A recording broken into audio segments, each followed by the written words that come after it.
আসসালামু আলাইকুম। প্রিয় বন্ধু আমার, সাতক্ষীরা সদর উপজেলা বিএনপি যে মুহূর্তে কর্মী সভা করছে,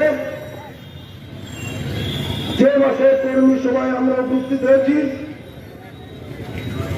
সেই মাসটি হল বাংলাদেশের ইতিহাসে মোড় ঘোরানোর একটি ঐতিহাসিক দিন। এই মাসেই বিপ্লবের সংহতি দিবসের মাস, যে মাসে আর্মির গৃহবন্দী থেকে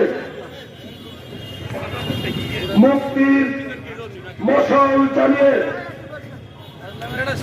বেড়ার থেকে জনগণের মাঝে ফিরে এসেছিলেন শহীদ রাষ্ট্রপতি জিয়া রহমানের সেই 7 নভেম্বরের মাস।